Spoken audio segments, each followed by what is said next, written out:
Every child is born different. This is a fact. This is something that we know. Children are born with similarities, but entirely different coping mechanisms, thought processes, memory, passions, different minds. These are the people we are trying to educate for a world years from now that we can't predict.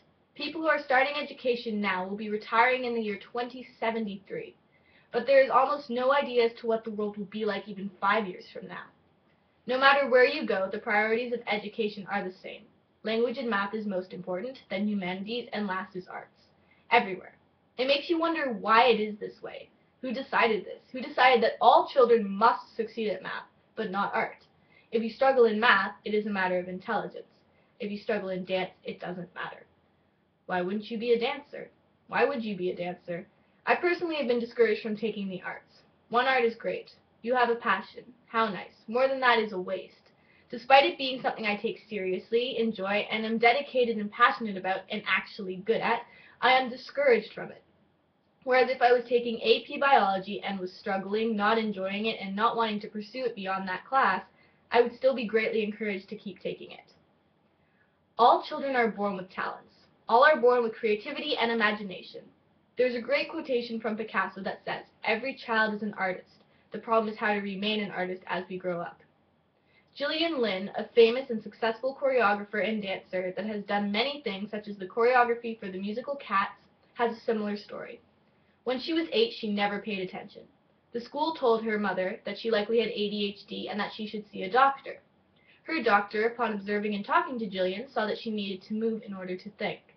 She was born a dancer and was taken to a dance school where she became extremely successful and what many would call brilliant.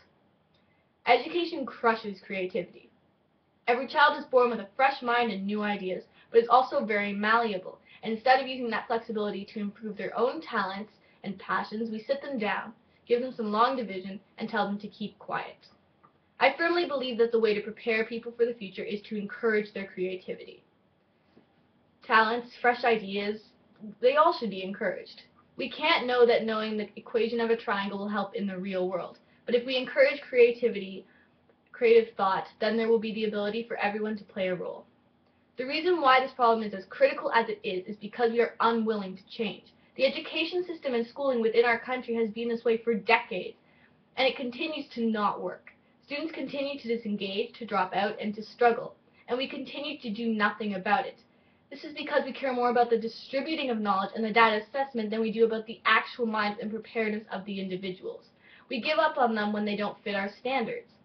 Because really we are so focused on grades, on passing, on what we need to take so we can get to university, so we can get a job, that no one is actually learning. And these individuals are the ones that are the entirety of the next generation. The people who are taking the positions of leaders, office workers, artists, farmers, producers, and making up the country and leading it. We need to drastically rethink public education. More people will be graduating now than ever before due to countries realizing the importance of it and the growth in population. Canada has a dropout rate of 7.8% in 2012, according to the Labour Force Survey. Only 76.9% of people aged 18 to 19 is a high school graduate, and 89.5% aged 20 to 24. But the origin of education goes back to a time preparing people for an age of industrialization. The world is different now, and we need people of all minds to be educated with talents of all kinds, and we need to rethink the purpose of our systems. So instead of giving them step-by-step guidelines to jobs we think of as standard, they are actually learning and have a desire to learn so that they can be prepared to prosper in the future.